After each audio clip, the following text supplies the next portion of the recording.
हाय बच्चे एवरीवन। तो कैसे आप सभी आप लोगों के लिए है ना 10वीं क्लास के लेकर के है ना हम लोग आज आए हैं हिस्ट्री चैप्टर का ऑब्जेक्टिव लेकर आए हैं। आज हम लोग इस चैप्टर में जितने भी जो है एमसीक्यू क्वेश्चन को हम लोग सॉल्व करने वाले हैं वो आपकी परीक्षा के लिए बहुत ही महत्वपूर्ण होने वाला है। तो बच्चों वीडियो को स्किप ना करें और इस वीडियो को आप ज़रूर देखें। ज़्यादा देर का वीडियो नहीं है लेकिन इसमें आपको बहुत सारे क्वेश्चन ऐसे हैं जो आपको एग्ज़ाम में पूछा गया है और इस साल भी एग्जाम में 100% पूछा ही जाएगा। मेरा चैप्टर है यूरोप में राष्ट्रवाद, है ना। आज है हमारा इतिहास के पहला चैप्टर हम लोग इसमें देखने वाले हैं। ठीक है बच्चों, देखिए यहाँ पे लिखा है बोर्ड परीक्षा, है ना। 10वीं क्लास बोर्ड परीक्षा का महत्वपूर्ण प्रश्न है वीवीआई क्वेश्चन, है ना, जो कई बार आपको मैट्रिक एग्जाम में पूछा भी गया है और इस साल भी पूछेगा ही पूछेगा। इस चैप्टर से जो भी क्वेश्चन आएंगे इससे बाहर नहीं आने वाला है। इस चैप्टर से संबंधित जो भी परीक्षा में प्रश्न पूछे जाएंगे वह इसी जो भी हम यहाँ पे 50 लगभग जो है 50 से 52 क्वेश्चन को हम लोग यहाँ पर हल करने वाले हैं, उसी में से आपके परीक्षा में रहेगा। तो अच्छा चलिए हम लोग जो है अपने क्वेश्चन की ओर चलते हैं। ठीक है, हम लोग अपने क्वेश्चन की ओर चलते हैं। मेरा जो है हो गया। चलिए, तो मेरा पहला नंबर क्वेश्चन है कि सन 1870 ईस्वी में फ्रांस और प्रस्सा के बीच जो है कौन सा युद्ध हुआ था, है ना।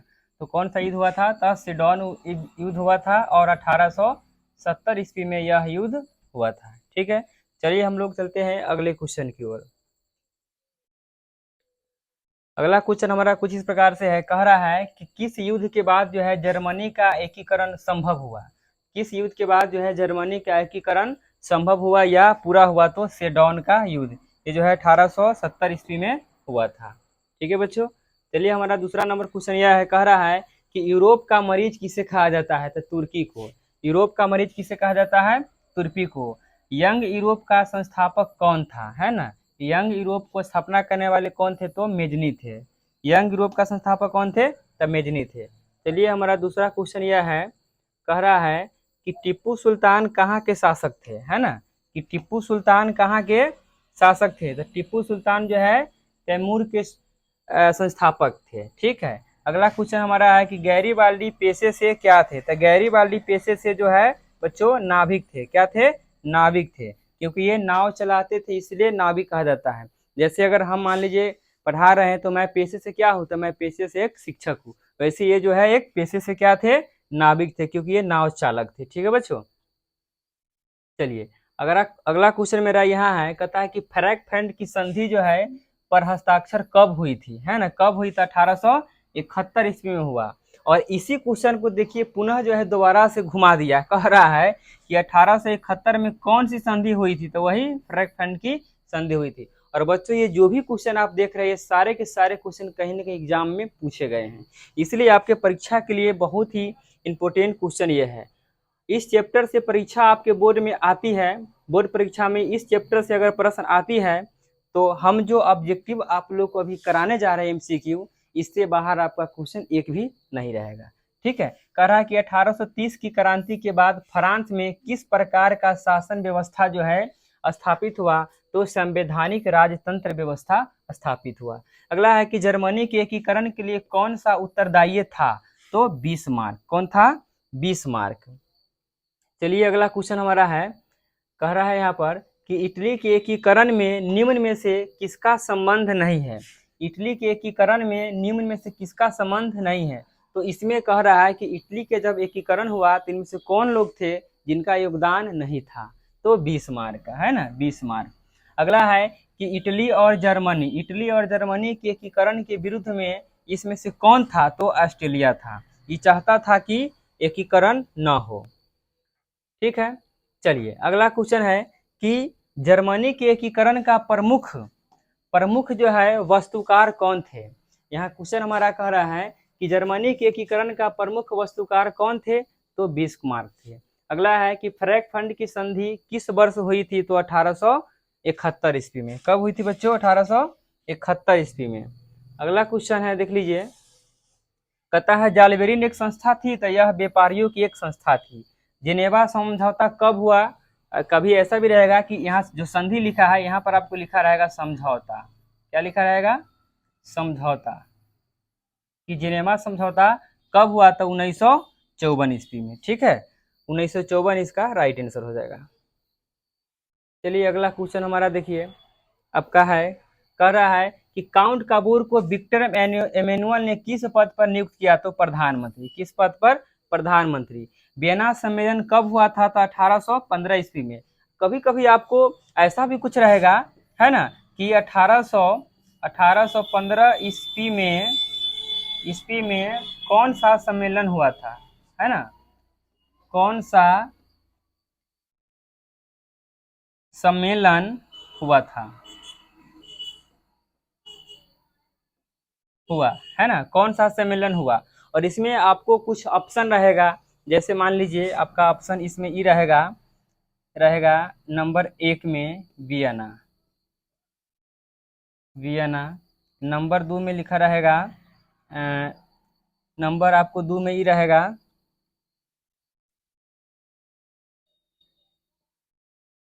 इटली का एकीकरण, है ना। नंबर 3 में रहेगा दोनों, दोनों। और नंबर 4 में रहेगा कोई नहीं, नंबर 4 में रहेगा कोई नहीं। तो आप इसमें क्या करेंगे बच्चों, है ना, ये हमारा जो है राइट आंसर रहेगा। तो कभी कभी आपसे जो है प्रश्न घुमा कर भी किए जाते हैं, तो आप वहाँ पे क्या करेंगे, प्रश्न को एक बार नहीं, 2 बार नहीं, 3 बार पढ़ेंगे। जब तक आपको प्रश्न पूरी तरह से समझ में ना आ जाए तब तक उसका आंसर हमको नहीं देना है बच्चों, ठीक है। चलिए अगला क्वेश्चन की ओर हम लोग बढ़ते हैं। चलिए अगला क्वेश्चन हमारा यहाँ पर कुछ इस प्रकार है, कहता है कि निम्न में से किसके योगदान से इटली का एकीकरण जो है संभव हो पाया या पूरा हो पाया? तो इसमें मेजनी भी था, काउंट काबूर भी थे और विक्टर एमेनुअल गैरीबाल्दी, माने कि इनमें से सभी लोग थे, है ना। तो इसका आंसर जो है डी हो जाएगा बच्चों, है ना। इसका आंसर क्या हो जाएगा? डी हो जाएगा, क्योंकि इसमें तीनों लोग थे, ठीक है। अगला कह रहा है कि रक्त एवं लौह की नीति का अवलंबन किसने किया? तो बिस्मार्क ने। किसने किया? बिस्मार्क ने। चलिए अगला प्रश्न हमारा है कि जर्मन राइन राज्य का निर्माण किसने किया, है ना। जर्मन राइन राज्य का निर्माण किसने किया या किया था? तो नेपोलियन बोनापार्ट, नेपोलियन बोनापार्ट, ठीक है। कभी कभी आपको नेपोलियन द्वितीय भी रहेगा, बला भी रहेगा, तो वहाँ पे ध्यान रखना है, नेपोलियन बोनापार्ट। अगला है कि निम्न में से किस सम्मेलन में जर्मनी की क्षतिपूर्ति राशि को, है ना, कम कर दिया गया, है ना, कम कर दिया गया? तो कम कर दिया गया, तो इसका होगा लॉसेन सम्मेलन होगा, लॉसेन सम्मेलन। चलिए अगला क्वेश्चन देखेंगे, कह रहा है यहाँ पर कि हेगेल किस देश का दार्शनिक था? हेगेल जो था तो किस देश का दार्शनिक था? तो वह जो है जर्मनी का था। कहाँ के था? जर्मनी का।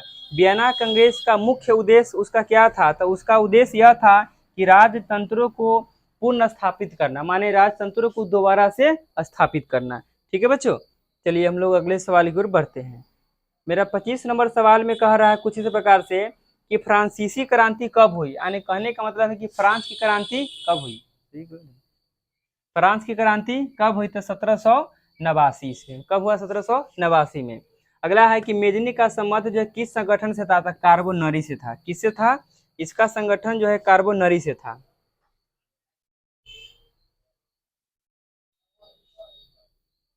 चलिए अगला है कि राष्ट्रीय आंदोलन का केंद्र जो है जेना विश्वविद्यालय कहाँ स्थित है? राष्ट्रीय आंदोलन का केंद्र जो है कहाँ पर स्थित है? तो यह जो है जर्मनी में स्थित है। जब ये कोई अंतर्राष्ट्रीय अगर मान लीजिए कोई युद्ध होता है तो उसका समझौता आपको जर्मनी में ही किया जाता है। अगला है कि कोसुत का संबंध किस देश से है? तो इसका संबंध जो है हंगरी से है। इसका संबंध कहाँ से है? हंगरी से है बच्चों, ठीक है। चलिए अगला क्वेश्चन देख लीजिए, कह रहा है यूरोपीय सभ्यता का पालना किसे कहा जाता है? तो यूनान को। प्रथम जर्मन कांग्रेस कब हुआ था?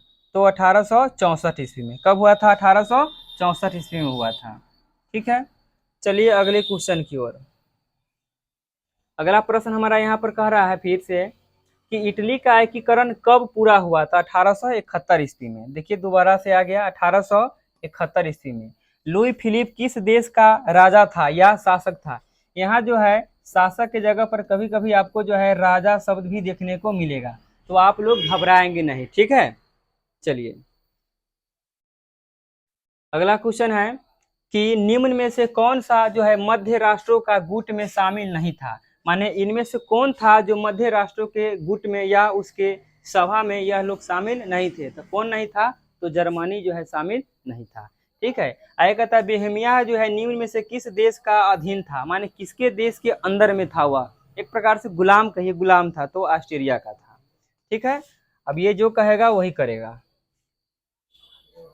चलिए अगला क्वेश्चन हमारा यह है कि 1871 ईस्वी में विलियम प्रथम कहाँ का सम्राट बना या कहाँ का राजा बना। कभी यहाँ भी लिखा रहेगा कहाँ का राजा बना, या चाहे ये भी पूछेगा कि कहाँ का शासक बना, बात सेम ही है। ठीक है बच्चों, कहाँ का, तब पोलैंड का। अगला है लुई 16वें को फांसी कब दी गई। या लुई 16वें को कब फांसी दिया गया था, 1793 ईस्वी में। कब दिया गया था, 1793 में।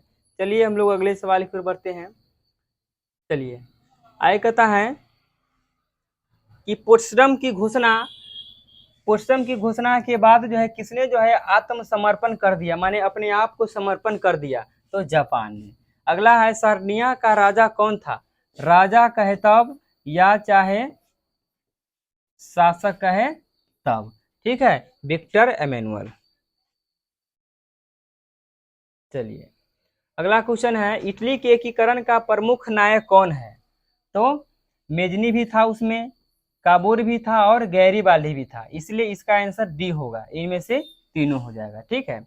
अगला है कि निम्न में से कौन सा जर्मन का चांसलर था, है ना, जर्मनी का चांसलर था, तो बिस्मार्क था। कौन था, बिस्मार्क था वहां का चांसलर। चलिए अगला क्वेश्चन है कि नेपल्स की संधि जो है कब हुई थी। नेपल्स की संधि कब हुई थी, तो नेपल्स की संधि जो है 1821 ईस्वी में हुआ था। ठीक है। सेडॉन के युद्ध में किसकी पराजय हुई, माने कौन सा देश, सेडॉन की युद्ध जो 1870 ईस्वी में हुआ था, इस युद्ध में कौन सा देश जो है हार गया, तो इस युद्ध में फ्रांस जो है हार गया बच्चों। ठीक है बच्चों। चलिए मेरा अगला नंबर क्वेश्चन,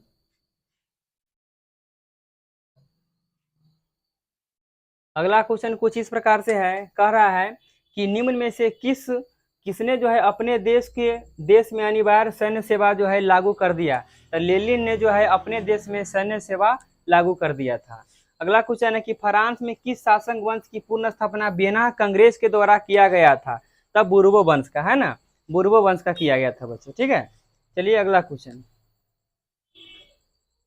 अगला क्वेश्चन हमारा कुछ इस प्रकार है कि ब्रेस्टिलोवस की संधि, है ना, ब्रेस्टिलोवस की संधि जो है किन देशों के बीच हुआ था, तो रूस और जर्मनी के बीच हुआ था। किसके बीच, रूस और जर्मनी के बीच हुआ था। अगला है कि 1853 से 54 के क्रीमिया युद्ध में काबूर ने, माने काउंट काबूर ने किस देश की ओर से, है ना, युद्ध में शामिल होने की घोषणा किया कि भाई हम इस देश के तरफ से युद्ध लड़ेंगे। तो कब, तो फ्रांस के तरफ से कहा। किसके तरफ से, फ्रांस के तरफ से उन्होंने घोषणा किया कि हम युद्ध लड़ेंगे। ठीक है।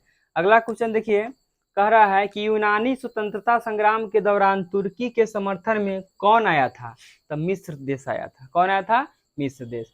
अगला है कि यंग इटली की स्थापना किसने किया था, तो यंग इटली का स्थापना जो है मेजनी ने किया था। किसने किया था, मेजनी ने किया था। अगले क्वेश्चन की ओर हम लोग बढ़ते हैं, 2-4 क्वेश्चन और होंगे। चलिए यह क्वेश्चन कर रहा है कि ब्रिटिश को बॉम्बे किसने दिया था, तब पुर्तगालियों ने दिया था। पुर्तगाल है, कभी कभी पुर्तगाली रहेगा, कभी कभी पुर्तगालियों ने। ठीक है, वही बात है। यूरोप आर्थिक संघ के गठन का सुझाव सबसे पहले किसने दिया या सर्वप्रथम किसने दिया, तो फ्रांस के विदेश मंत्री। फ्रांस के विदेश मंत्री, हर देश में विदेश मंत्री एक होते हैं। चलिए अगला है कि ऑस्ट्रेलिया का चांसलर कौन था, है ना, कि ऑस्ट्रेलिया का चांसलर कौन था, तो मेटरनिक था। कौन था, मेटरनिक। अगला है जुलाई 1830 की क्रांति के परिणाम स्वरूप या कभी फलस्वरूप फ्रांस में किस राजवंश या किस शासन वंश को स्थापना हुआ, तो लुई फिलिप का। ठीक है, लुई फिलिप का। चलिए अगला क्वेश्चन में हम लोग देखते हैं। फिर अगला क्वेश्चन हमारा कुछ इस प्रकार से कहता है कि निम्नलिखित में से किसने जो है इटली को कई राज्यों में विभाजित कर दिया। कहता है इनमें से कौन लोग हैं जो इटली को कई छोटे छोटे राज्यों में विभाजित कर दिया, अर्थात बांट दिया। तो मेटरनिख ने क्या किया, इटली को छोटे छोटे गणराज्यों में विभक्त कर दिया था, तो बांट दिया। अगला है रूस कहाँ का दार्शनिक था, तो रूस जो है फ्रांस का, रूसो जो है फ्रांस का दार्शनिक था। ठीक है बच्चों, चलिए अगला है मेरा, कहता है कि कोसुथ, कोसुथ कौन था, तो कोसुथ कौन था, तो ये था हंगरियन राष्ट्रवादी नेता था। कोसुथ जो है हंगरियन राष्ट्रवादी नेता था। ठीक है बच्चों, यहाँ से आप लोगों का इस चैप्टर का जो है इसका एमसीक्यू द इंड हो गया। ठीक है, आपके परीक्षा में एक चैप्टर से जो भी ऑब्जेक्टिव रहेंगे इसी 55 गो क्वेश्चन में से ही रहेंगे, इससे बाहर क्वेश्चन रहने वाले नहीं है और इससे बाहर आप लोगों को भटकने की भी जरूरत नहीं है। ठीक है बच्चों।